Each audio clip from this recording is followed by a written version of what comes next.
അതിന് ഏറ്റവും പ്രധാനപ്പെട്ട ഫണ്ടിൻ്റെ അനുവദിക്കലും മറ്റ് നടപടിക്രമങ്ങളുടെ പൂർത്തീകരണവുമാണ്. ആ നടപടിക്രമങ്ങളുടെ പൂർത്തീകരണവും ഫണ്ടിൻ്റെ അനുവാദവും ഇപ്പോഴാണ് നമുക്ക് ലഭ്യമായത്. 36 കോടി രൂപയാണ് ഈ പദ്ധതിക്ക് വേണ്ടി ചെലവഴിക്കാൻ വേണ്ടി തീരുമാനിച്ചിട്ടുള്ളത്. നബാർഡാണ് ഇതിനാവശ്യമായ ഫണ്ട് അനുവദിച്ചത്. നമുക്കിവിടെ സൂചിപ്പിച്ച പോലെ സ്വാഗത പ്രസംഗത്ത് പറഞ്ഞ പോലെ തന്നെ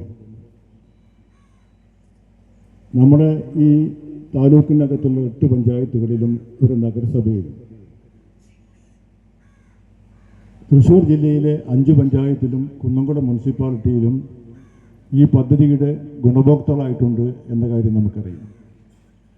5000-ഓളം വരുന്ന ഹെക്ടർ കൃഷി സ്ഥലം, 3500-ഓളം വരുന്ന പുഞ്ചകൃഷിയും 1000-ഓളം വരുന്ന മറ്റ് ഇടകൃഷിയും അടക്കം 3500-ഓളം വരുന്ന ഈ പുഞ്ചകൃഷിക്ക് പുറമെ മറ്റ് കൃഷിയടക്കം 5000-ഓളം വരുന്ന ഹെക്ടർ കൃഷിക്ക് ഉപയുക്തമായിട്ടൊരു പദ്ധതിയാണിത്. കുടിവെള്ള പദ്ധതി ഇതിനനുഭവം നമുക്ക് പ്രാവർത്തികമാക്കാൻ കഴിയും. അതിന് പുറമെ ഈ BM പ്രദേശത്താകത്തിൻ്റെ വെള്ളം കെട്ടി നിൽക്കുന്നത് കൊണ്ട് ടൂറിസം പദ്ധതിക്ക് ഇവിടെ നമുക്ക് വിഭാവനം ചെയ്യാൻ കഴിയുന്നതാണ്. മത്സ്യകൃഷിക്ക് ഉപയുക്തമാക്കുന്ന തോതിലേക്ക് ഈ പദ്ധതി മാറ്റിയെടുക്കാൻ കഴിയും. ചെറുകിട വ്യവസായങ്ങൾ, അനുബന്ധ വ്യവസായങ്ങൾ ഇതിൻ്റെ ഭാഗമായി നടത്താൻ കഴിയും. അങ്ങനെ സമഗ്രമായ വിവിധങ്ങളായ പദ്ധതികൾക്ക് രൂപം നൽകാൻ കഴിയുന്ന ഒരു ബൃഹത്തായിട്ടുള്ള ഒരു പദ്ധതിക്കാണ് ഇവിടെ തുടക്കം കുറിക്കാൻ പോകുന്നത്. വളരെ ഇച്ഛാശക്തിയോട് കൂടിയിട്ടുള്ള കേരളത്തിലെ ഇന്നത്തെ ഇടതുപക്ഷ ജനാധിപത്യ മുന്നണി ഗവൺമെൻറ്റിൻ്റെ ഇടപെടലുകളും അതിന് സഹായകരമാവുന്ന തോതിലേക്ക് ഈ മേഖലയ്ക്കകത്തുള്ള MLA-മാരുടെ ഇടപെടൽ, പ്രത്യേകിച്ച് ഞാൻ ചൂണ്ടിക്കാണിച്ച പോലെ മൊയ്തീൻ സഖാവ് അടക്കമുള്ള വിശിഷ്ട MLA-മാരുടെ ഇടപെടലും അതിൻ്റെയൊക്കെ ഫലമായിട്ടാണ് ഈ പദ്ധതിയുടെ നമുക്കിവിടെ അംഗീകാരം കിട്ടിയിട്ടുള്ളത്. KLDCക്കകത്ത് ചർച്ച ചെയ്യപ്പെടുമ്പോൾ ഇവിടുത്തെ കൃഷിക്കാരും അതുപോലെ തന്നെ ആൾക്കാരും നിരന്തരമായി ഉന്നയിക്കുന്നതാണ് വർഷക്കാലത്തിലുള്ള വെള്ളം കഴിഞ്ഞാൽ വേനൽക്കാലത്ത് വെള്ളത്തിൻ്റെ അഭാവത്തെ സംബന്ധിച്ചിടത്തോളം. നമ്മുടെ ഈ പ്രദേശമാണെങ്കിൽ വ്യത്യസ്തമായ കിടപ്പുള്ളതാണ് ഈ ഭൂമിയെ സംബന്ധിച്ചിടത്തോളം. തൃശ്ശൂർ ജില്ലയ്ക്കകത്ത് അല്ലെങ്കിൽ നമ്മൾ ആലങ്കോട് നന്നമുക്ക് പ്രദേശം കഴിഞ്ഞാൽ അപ്പുറത്തേക്ക് കടന്നാൽ ഉയർന്ന പ്രദേശമാണ്. ഇവിടെ താഴ്ന്ന മേഖലയ്ക്കകത്താണ്. അപ്പോൾ ഇവിടെ വെള്ളം കിട്ടുമ്പോൾ അവിടെ വെള്ളം കിട്ടില്ല. അവിടെ പ്രശ്നമുണ്ടാകുമ്പോൾ ഇവിടെയും ചില പ്രശ്നങ്ങളുണ്ടാകും. ഇതിൻ്റെ ഫലമായി കൃഷിക്കാർ വളരെയധികം വിഷമം അനുഭവിക്കുന്ന നമ്മൾ കണ്ടിട്ടുള്ളതാണ് നമുക്കുള്ളത്. അത് പൂർണ്ണമായും അവർക്ക് ലഭ്യമാവണമെങ്കിൽ ഒരുപാട് നമുക്കിനി മുന്നോട്ട് പോകേണ്ടതായിട്ടുണ്ട്.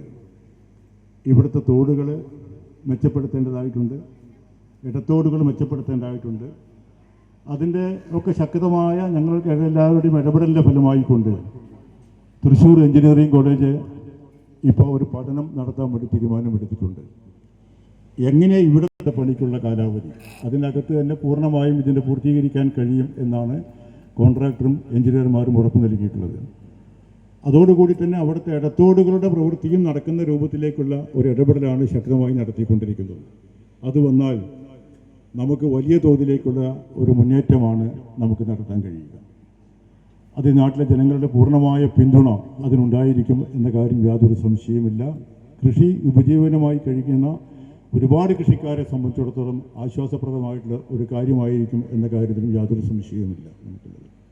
ഈ ഗവൺമെൻറ്റിനെ സംബന്ധിച്ചിടത്തോളം വികസന പ്രവർത്തനങ്ങളുടെ ഒരു കുതിപ്പുള്ളൊരു കാലഘട്ടമാണിപ്പോൾ. കാർഷിക മേഖലയ്ക്കകത്ത് മാത്രമല്ല, മറ്റെല്ലാ മേഖലയ്ക്കകത്തും. ഇപ്പോൾ നമ്മുടെ പ്രിയപ്പെട്ട MLA ഇന്ന് വന്നത്, ഇന്നലെ അദ്ദേഹത്തിൻ്റെ ജില്ലയ്ക്കകത്ത് വലിയ ഒരു സൂവിൻ്റെ ഉദ്ഘാടനം നിർവഹിച്ചു കഴിഞ്ഞ ശേഷമാണ്. ഏഷ്യക്കകത്ത് തന്നെ ഏറ്റവും വലിയ ഒരു മൃഗശാലയാണ് അവിടെ ഉദ്ഘാടനം നിർവഹിച്ചത്. വലിയൊരു പദ്ധതിയാണ്, അതൊരു പുതിയ പദ്ധതിയാണ് നമുക്കുള്ളത്. അതുപോലെ നിരവധി പദ്ധതികൾ നമ്മുടെ സംസ്ഥാനത്താകെ നടന്നുകൊണ്ടിരിക്കുന്നൊരു ഘട്ടമാണിപ്പോൾ. വികസന പദ്ധതികൾ സാമ്പത്തിക പരാധീനതയ്ക്കകത്ത് നിന്നുകൊണ്ട് തന്നെ വികസന കാര്യത്തിൽ യാതൊരു വിധത്തിലും കുറവ് വരുത്താത്തൊരു മുന്നോട്ട് പോക്ക് നടത്തിക്കൊണ്ടിരിക്കുന്നൊരു ഘട്ടമാണിപ്പോൾ. നമ്മുടെ അസംബ്ലി മണ്ഡലത്തിലും ഒരുപാട് വികസനം നടക്കുന്നുണ്ട്.